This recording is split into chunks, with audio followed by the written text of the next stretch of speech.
നികുതി വെട്ടിപ്പുമായി ബന്ധപ്പെട്ട കൊച്ചിയിൽ ഇതര സംസ്ഥാന ടൂറിസ്റ്റ് ബസ്സുകളിൽ പരിശോധന 8 ബസ്സുകൾ എം വി ഡി പിടിച്ചെടുത്തു. മോട്ടോർ വെഹിക്കിൾ ഡിപ്പാർട്ട്മെന്റാണ്.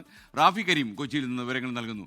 റാഫി, ഈ ബസ്സുകളെല്ലാം തന്നെ ഈ പിടിച്ചെടുത്ത 8 ബസ്സുകളിലെ പേപ്പറുകളും പരിശോധിച്ച് ഇത് നികുതി വെട്ടിച്ചു എന്ന് മനസ്സിലായതിനു ശേഷമാണോ പിടിച്ചെടുത്തിരിക്കുന്നത്?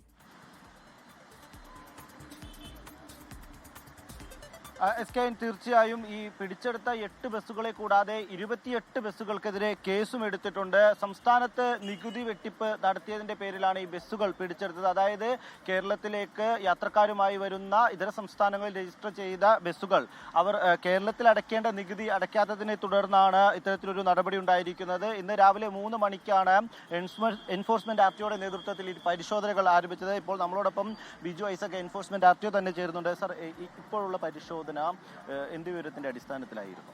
ഈ വാഹനങ്ങൾക്ക് ഓൾ ഇന്ത്യ പെർമിറ്റ് എടുത്തിട്ടുണ്ട്. അവർക്ക് ഇന്ത്യയിൽ എല്ലാ സ്റ്റേറ്റുകളിലും ഓടാൻ അനുവാദമുള്ളതാണ്. പക്ഷേ ഏത് സ്റ്റേറ്റിൽ ഓടണമെങ്കിലും അതാത് സ്റ്റേറ്റിൽ അടയ്ക്കേണ്ട നികുതി, റോഡ് നികുതി അടയ്ക്കാൻ അവർ ബാധ്യസ്ഥരാണ്. അതായത് ബഹുമാനപ്പെട്ട ഹൈക്കോടതി പറയുന്നതും പല കേസുകളുടെയും ഇത് പറഞ്ഞിരിക്കുന്നതെന്ന് വെച്ചാൽ നികുതി അതാത് സംസ്ഥാനത്തിനുള്ളതാണ്. അതാത് സംസ്ഥാനത്തിന് അടയ്ക്കേണ്ട നികുതി അടച്ചാൽ അവർക്ക് ഓടാമെന്നുള്ളതാണ്. അത് അടയ്ക്കാത്തതിൻ്റെ അടിസ്ഥാനത്തിൽ കണ്ടെത്തിയ ഇന്ന് 25 വാഹനങ്ങൾ അത് കണ്ടെത്തുകയുണ്ടായി. അത് വിവിധ സംസ്ഥാനങ്ങളിലുള്ളതാണ്. ആ വാഹനങ്ങളിൽ നികുതി അടയ്ക്കാത്ത വാഹനങ്ങളാണ് നമ്മൾ ഇപ്പോൾ ഇന്ന് CCA ഉണ്ടായത്. ഇനി ഇവരെ ഫൈൻ അടയ്ക്കാൻ തയ്യാറാകുന്ന മുറയ്ക്കാണെങ്കിൽ അതിൻ്റെ ഫൈനും നികുതിയും അടച്ചാൽ നമ്മൾ വാഹനങ്ങൾ വിട്ടുകൊടുക്കുന്ന നടപടി സ്വീകരിക്കും.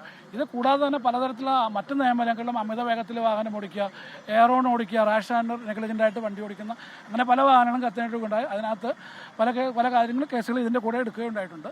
അതുകൂടാതെ യാത്രക്കാർക്ക് യാതൊരുവിധ ബുദ്ധിമുട്ടുണ്ടായിരിക്കാൻ അവർക്ക് അവരുടെ വെളുപ്പിന് തന്നെ പല സ്ഥലങ്ങളിൽ നിന്ന് വരുന്നതാണ് ഡെസ്റ്റിനേഷൻ പോയിന്റിൽ എത്തുന്നതിന് വേണ്ടിയിട്ട് വാഹനം പരിശോധിച്ച ശേഷം റിപ്പോർട്ട് തയ്യാറാക്കി ഉടനെ തന്നെ നമ്മുടെ ഉദ്യോഗസ്ഥരെ ഇവിടെ അവരുടെ വാഹനങ്ങളിൽ കയറ്റിവിട്ട് അതാത് സ്ഥലങ്ങളിൽ കൊണ്ട് ഡെസ്റ്റിനേഷനിൽ കൊണ്ട് ഇറക്കി വിട്ട് തിരിച്ചു വന്നിട്ടുള്ള വാഹനങ്ങളാണ്. ഇതിനകത്ത് ചിലത് ഫോർട്ട് കൊച്ചി, അതേപോലെ വാത്തുരുത്തി, വൈറ്റ്ല ജംഗ്ഷൻ, അതേപോലെ ജംഗ്ഷനുകളിലും പോയി മുഴുവൻ ആളുകളെ ഇറക്കിയതിന് ശേഷം മാത്രം ഒരു യാത്രക്കാർക്ക് യാതൊരുവിധ ബുദ്ധിമുട്ടുണ്ടാവാതെയാണ് നമ്മൾ ഈ ഓപ്പറേഷൻ നടത്തിയിട്ടുള്ളത്. സംസ്ഥാനത്തിന് അടയ്ക്കേണ്ട നികുതി അടച്ചിട്ടില്ല. അതാണ് ഇവർക്ക് ഓൾ ഇന്ത്യ പെർമിറ്റ് ഉണ്ട്. ഓൾ ഇന്ത്യ പെർമിറ്റ് ഉണ്ടെങ്കിൽ അതാത് ഏത് സ്റ്റേറ്റിലാണ് ഓടുന്നത് അതാത് സംസ്ഥാനങ്ങൾക്കുള്ള നികുതി അടയ്ക്കേണ്ടതാണ്. അത് നമ്മുടെ സംസ്ഥാനത്തിൽ നികുതി അടയ്ക്കാത്തതാണ്. റാഫി കരീമാണ് നമുക്കൊപ്പം ചേർന്നത്. എന്തായാലും മോട്ടോർ വാഹന ഡിപ്പാർട്ട്മെന്റ് 8 ബസ്സുകൾ പിടിച്ചെടുത്തു എന്നാണ് വിവരം. ലോകത്തെവിടെയായാലും ഏത് സമയത്തും 24 വാർത്തകളും ഓഗ്മെന്റഡ് റിയാലിറ്റി പാക്കേജുകളും എക്സ്പ്ലെയിനറുകളും വിശദമായി കാണാൻ ഞങ്ങളുടെ YouTube ചാനൽ നിങ്ങൾക്ക് സബ്സ്ക്രൈബ് ചെയ്യാം.